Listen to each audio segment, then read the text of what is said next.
ಶ್ರೀ ಗುರುಭ್ಯೋ ನಮಃ. ಪರಮ ಪೂಜ್ಯ ಗುರುಗಳಿಗೆ ನನ್ನ ಹೃತ್ಪೂರ್ವಕ ನಮನಗಳನ್ನು ಸಲ್ಲಿಸುತ್ತಾ, ನಾನು ಈ ದಿನ ಜಾತಕರ ಜೀವನದ ಮೇಲೆ ಕುಜ ದೋಷದ ಪರಿಣಾಮಗಳು ಎಂಬ ವಿಷಯದ ಬಗ್ಗೆ ಚರ್ಚಿಸುತ್ತೇನೆ. ಎಲ್ಲರಿಗೂ ನಮಸ್ಕಾರ.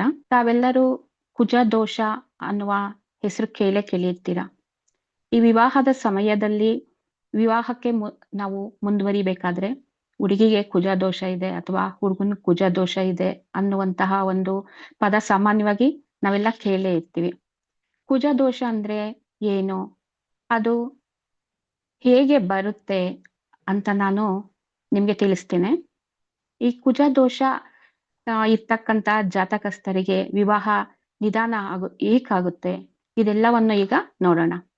ಈಗ ಕುಜ ದೋಷ ಅಂತ ಏಕ್ ಬರುತ್ತೆ ಜಾತಕಸ್ಥರಿಗೆ ಅಂತ ನಾವು ನೋಡಿದಾಗ, ನಾವೆಲ್ಲ ಒಂದು ಪೂರ್ವಾರ್ಜಿತ ಪಾಪಕರ್ಮಗಳನ್ನು ಎಲ್ಲಾ ಮನುಷ್ಯರು ಹೊತ್ತು ತಂದಿರ್ತೀವಿ ಜಾತಕದ ಪ್ರಕಾರ. ಮತ್ತೆ ಈ ಜಾತಕಸ್ಥರಿಗೆ ಯಾಕೆ ಈ ಕುಜ ದೋಷ ಬರುತ್ತೆ ಅಂತ ನಾನು ಹೇಳೋದಾದ್ರೆ, ಈ ಜಾತಕಸ್ಥರ ಪೂರ್ವಾರ್ಜಿತರು, ತಾಯಿ ತಂದೆ ಅಥವಾ ಅಜ್ಜಿ ತಾತ, ಇವರು ಮಾಡಿರ್ತಕ್ಕಂತಹ ಪಾಪದ ಕರ್ಮಗಳು ಮತ್ತೆ ಹಾಕಿರ್ತಕ್ಕಂತಹ ದೋಷಗಳು, ಬೇರೆಯವರಿಗೆ ಹಾಕಿದಂತ ಶಾಪಗಳು ಅಥವಾ ಇವ್ರಿಗೆ ಜಾತಕಸ್ಥರಿಗೆ ಹಾಕಿದಂತ ಶಾಪಗಳು ಸಹ ಈ ಒಂದು ಜಾತಕಸ್ಥರ ಮೇಲೆ ಪರಿಣಾಮ ಬೀರಿ ಅವರಿಗೆ ಕುಜ ದೋಷ ಬರುತ್ತೆ. ಹಾಗೆ ಜಾತಕಸ್ಥರಿಗೂ ಸಹ ಅವರು ಪೂರ್ವಾರ್ಜಿತವಾಗಿ ಮಾಡಿರ್ತಕ್ಕಂಥ ಪಾಪದ ಕರ್ಮದ ಫಲ ಈ ಒಂದು ಕುಜ ದೋಷ ಬರಲಿಕ್ಕೆ ಕಾರಣ ಆಗುತ್ತೆ. ಮತ್ತೆ ತಾಯಿ ತಂದೆಯರು ಸಹ ಮಕ್ಕಳಿಗೆ ಶಾಪ ಹಾಕ್ತಾ ಇರ್ತಾರೆ. ಆ ಒಂದು ಪ್ರಭಾವದಿಂದ ಸಹ ಈ ಒಂದು ಜಾತಕಸ್ಥರಿಗೆ ಕುಜ ದೋಷ ಅಂತ ಬರುತ್ತೆ. ಯಾವುದೇ ಒಂದು ಜಾತಕಸ್ಥರಲ್ಲಿ ವಿವಾಹದ ಸಮಯದಲ್ಲಿ ಇದು ಯಾವ ರೀತಿ ಪರಿಣಾಮ ಬೀರುತ್ತೆ ಅಂತ ನಾನು ಹೇಳೋದಾದ್ರೆ, ಈ ಕುಜ ದೋಷ ಇರ್ತಕ್ಕಂತಹ ಜಾತಕಸ್ಥರಿಗೆ ವಿವಾಹ ತುಂಬಾ ನಿಧಾನ ಆಗುತ್ತೆ. ಎಷ್ಟೇ ಸಂಬಂಧಗಳನ್ನು ಇವರು ನೋಡಿದ್ರು ಸಹ ಅದು ವಿವಾಹದವರೆಗೆ ಹೋಗೋದಿಲ್ಲ. ಒಂದ್ ವೇಳೆ ವಿವಾಹದವರೆ ಮಟ್ಟಕ್ಕೆ ಹೋದ್ರು ಸಹ ಅದು ಸಕ್ಸಸ್ ಆಗೋದಿಲ್ಲ, ಅಂದ್ರೆ ಅರ್ಧಕ್ಕೆ ನಿಂತೋಗುತ್ತೆ. ಒಂದಕ್ಕೆ ಎಷ್ಟೋ ಒಂದು ಕುಜ ದೋಷ ಇರ್ತಕ್ಕಂಥ ಜಾತಕರು ಎಂಗೇಜ್ಮೆಂಟ್ ಆಗಿರುತ್ತೆ, ಆಗ ಅದು ವಿವಾಹ ರದ್ದಾಗ್ಬಿಡುತ್ತೆ. ಮತ್ತೆ ವಿವಾಹ ಆಗ್ತಕ್ಕಂಥ ಸಮಯದಲ್ಲಿ ಸಹ ತಾಳಿ ಕಟ್ಟಕ್ ಮೊದ್ಲು ಅದು ರದ್ದಾಗ್ಬಿಡುತ್ತೆ. ಎಷ್ಟೋ ಮದ್ವೆಗಳು ಈ ಕುಜ ದೋಷದಿಂದ ವಿವಾಹ ಆದ ನಂತರವೂ ಸಹ ಈ ಒಂದು ದಾಂಪತ್ಯ ಬಿರುಕು ಬಿದ್ಬಿಡುತ್ತೆ. ಈ ಎಲ್ಲಾ ಒಂದು ಅಂಶಗಳು ಸಹ ಈ ಕುಜ ದೋಷದಿಂದ ಈ ಜಾತಕಸ್ಥರು ಅನುಭವಿಸ್ಬೇಕಾಗುತ್ತೆ. ಈ ಕುಜ ಅಂತಂದ್ರೆ ಈ ದೇಹಕ್ಕೆ ಕಾರಕನಾಗಿರ್ತಾನೆ. ಈ ಕುಜ ದೋಷ ಯಾರಿಗಿರುತ್ತೋ ಅವ್ರಿಗೆ ಒಂದು ರೀತಿಯ ಅಹಂ ಇರುತ್ತೆ. ಮತ್ತೆ ಅವರು ಯಾವುದರಲ್ಲಿಯೂ ಸಹ ಅವರು ಶರಣಾಗತಿ ಭಾವ ಹೊಂದಿರೋದಿಲ್ಲ. ಮತ್ತೆ ಈ ಅಂಗಸೌಷ್ಠವ ಸಹ ಇವ್ರಿಗೆ ಈ ಕುಜದೋಷ ಹೊಂದಿರ್ತಕ್ಕಂಥವ್ರಿಗೆ ಇರೋದಿಲ್ಲ. ಮತ್ತೆ ದೇಹದಲ್ಲಿ ಎಡ ಮತ್ತೆ ಬಲ ಪಾರ್ಶ್ವಗಳು ಇವ್ರಿಗೆ ಒಂದು ಬಲ ಪಾರ್ಶ್ವ ಮತ್ತೆ ಎಡ ಪಾರ್ಶ್ವ ಹೆಚ್ಚು ಕಡಿಮೆ ಇರುತ್ತೆ, ಒಂದೇ ರೀತಿ ಇರೋದಿಲ್ಲ. ಅವರು ಯಾವ್ದನ್ನ ಅಟ್ರಾಕ್ಟ್ ಮಾಡೋದಿಲ್ಲ. ಈ ಒಂದು ಅಟ್ರಾಕ್ಷನ್ ಮಾಡ್ತಕ್ಕಂತ ಒಂದು ದೇಹ ಸೌಷ್ಠವ ಇಲ್ಲದೆ ಇರೋ ಕಾರಣ ಇದು ವಿವಾಹ ನಿಧಾನಕ್ಕೆ ಕಾರಣ ಆಗುತ್ತೆ ಅಂತಾನೆ ಹೇಳ್ಬೋದು.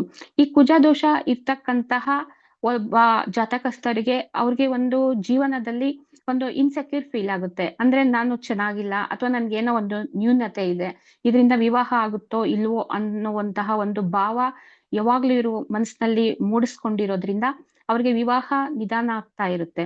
ಈ ಒಂದು ಜಾತಕಸ್ಥರು ಹೇಗಿರ್ತಾರೆ, ಕುಜ ದೋಷ ಇರ್ತಕ್ಕಂಥ ಜಾತಕಸ್ಥರು ಅಂತ ನೋಡಿದಾಗ, ಈ ಒಂದು ಹುಡುಗಿಗೆ ಏನಾದ್ರೂ ಕುಜ ದೋಷ ಇದ್ರೆ ಅವರ ಸ್ವಭಾವ ಎಲ್ಲ ಹುಡುಗರ ತರ ಇರುತ್ತೆ. ಅಂದ್ರೆ ಈ ಹುಡುಗರು ಯಾವ ರೀತಿ ಆಡ್ತಾ ಇರ್ತಾರೋ ಆ ತರ ಇರುತ್ತೆ.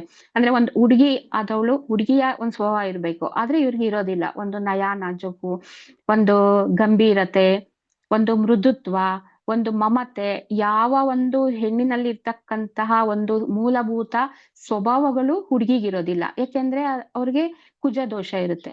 ಅದೇ ರೀತಿ ಹುಡುಗನ ಒಂದು ಜಾತಕದಲ್ಲಿ ಏನಾದರೂ ಈ ಕುಜ ದೋಷ ಇದ್ದಾಗ ಅವರು ಹೆಣ್ಮಕ್ಳ ತರ ಇರ್ತಾರೆ. ಈಗ ಒಂದು ನಾರ್ಮಲ್ ಆಗಿ ಒಬ್ಬ ಹುಡುಗ ಅಂತ ನಾವು ನೋಡಿದಾಗ ಅವ್ರಿಗೆ ಒಂದು ಶೂರತ್ವ, ವೀರತ್ವ, ಒಂದು ಗಡಸು ಸ್ವಭಾವ ಇರ್ಬೇಕಾಗುತ್ತೆ.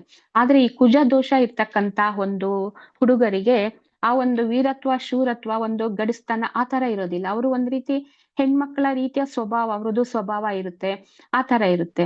ಒಂದು ಈ ಒಂದು ಕುಜದೋಷ ಇರ್ತಕ್ಕಂತಹ ಹುಡುಗ ಹುಡುಗಿಯವ್ರಿಗೆ ವಿವಾಹ ನಿಧಾನ ಆಗಲು ಕಾರಣ ಅಂತಂದ್ರೆ ಇವರ ಒಂದು ಹೊಂದಿಕೊಳ್ಳುವಂತಹ ಗುಣ ಇಲ್ಲದಿರುವುದೇ ಒಂದು ಮೂಲಭೂತವಾದ ಕಾರಣ ಅಂತ ಇಲ್ಲಿ ಹೇಳ್ಬೋದು. ಈಗ ನಾನು ನಿಮ್ಗೆ ಒಂದು ಜಾತಕಗಳ ಮೂಲಕ ಇವರಿಗೆ ವಿವಾಹ ಏನಕ್ಕೆ ನಿಧಾನ ಆಗಿದೆ ಅಂದ್ರೆ, ಈಗ ನಾನ್ ಮುಂದೆ ಹೇಳ್ತಕ್ಕಂತಹ 2 ಜಾತಕ ಇದೆ. ಆ 2 ಜಾತಕದಲ್ಲೂ ಸಹ ಆ ಒಂದು ಕುಜ ದೋಷ ಇದೆ. ಆ ಜಾತಕಸ್ಥರಿಗೆ ವಿವಾಹ ಏಕೆ ನಿಧಾನ ಆಗ್ತಿದೆ ಅಂತ ನಾನು ನಿಮ್ಗೆ ಹೇಳ್ತೀನಿ. ಇದು ಮೊದಲನೇದಾಗಿ ಇದು ಒಂದು ಹುಡುಗಿಯ ಜಾತಕ. ಈ ಜಾತಕದಲ್ಲಿ ಕುಜ ದೋಷ ಇದೆ.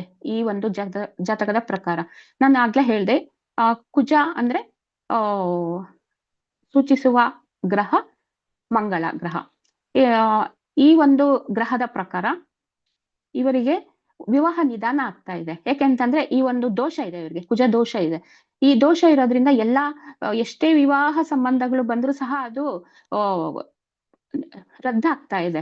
ಇವರು ಒಂದ್ ವೇಳೆ ಒಪ್ಕೊಂಡ್ರು ಸಹ ಗಂಡಿನವರು ಅದನ್ನ ರದ್ದು ಮಾಡ್ತಾರೆ. ಇದೇ ಇವರಿಗೆ ಒಂದು ಜಾತಕ ಹೊಂದಾಣಿಕೆ ಆಗಿತ್ತು, ಮತ್ತೆ ಅವರ ಎಂಗೇಜ್ಮೆಂಟ್ ಸಹ ಆಗಿತ್ತು. ಎಂಗೇಜ್ಮೆಂಟ್ ಎಲ್ಲ ಮುಗಿದ್ಮೇಲೆ ಇದೇ ಹುಡುಗಿ ನನ್ಗೆ ವಿವಾಹ ಬೇಡ ಅಂತ ರದ್ ಮಾಡಿದ್ಲು. ಯಾಕೆಂತಂದ್ರೆ ಇವರಿಗೆ ಈ ಒಂದು ಕುಜ ದೋಷ ಇರುವ ಪರಿಣಾಮ.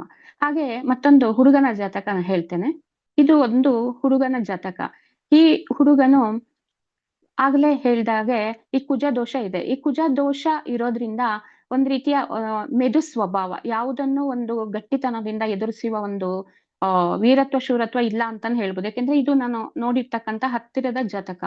ಮತ್ತೆ ಈ ಒಂದು ಕುಜ ದೋಷ ಇರೋದ್ರಿಂದ ಈ ಹುಡುಗನಿಗೂ ಸಹ ಸುಮಾರು ವಿವಾಹಗಳು ಸಂಬಂಧಗಳು ಕೂಡಿ ಬರ್ತಿದೆ. ಕೂಡಿ ಬಂದು ಎಲ್ಲ ಶಾಸ್ತ್ರ ಮುಗಿದು ಇನ್ನೇನು ಎಂಗೇಜ್ಮೆಂಟ್ ವರೆಗೂ ಹೋಯ್ತು ಅಂತ ಹೇಳಿ ಎಲ್ಲ ಇವ್ರು ರೆಡಿ ಆಗ್ತಾ ಇರ್ತಾರೆ. ಆದ್ರೆ ಬೇಡ ಅಂತ ಹೇಳಿದ್ರು ಹುಡುಗಿ ಕಡೆಯವರು ಅಂತ ಅಂದ್ಬಿಟ್ಟು ಹೀಗೆ ಒಂದ್ 2-3 ಸಂಬಂಧಗಳು ಇವ್ರಿಗೆ ತಪ್ಪೋಗಿದೆ. ಈಗ ಯಾವ ಮಟ್ಟಕ್ಕಿದ್ದಾರೆ ಅಂತಂದ್ರೆ, ಈ ಹುಡುಗ ನನ್ಗೆ ವಿವಾಹನೇ ಬೇಡ ಅನ್ನುವಂತಹ ಒಂದು ಯೋಚನೆಯಲ್ಲಿ ಇದ್ದಾರೆ.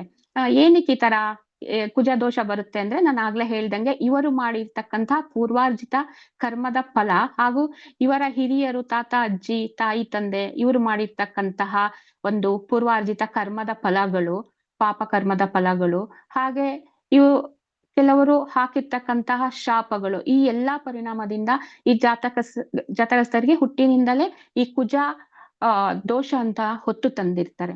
ಹಾಗಾದ್ರೆ ಈ ತರ ದೋಷ ಇರ್ತಕ್ಕಂಥವ್ರಿಗೆ ಮದ್ವೆ ಆಗೋದಿಲ್ವಾ, ಅಥವಾ ಇವರು ಹೀಗೆ ಇರ್ಬೇಕಾ ಅಂತ ನಾನ್ ನೋಡಿದಾಗ, ಖಂಡಿತ ಈ ಕುಜ ದೋಷ ಇರ್ತಕ್ಕಂಥವ್ರಿಗೆ ಪರಿಹಾರನೂ ಇದೆ.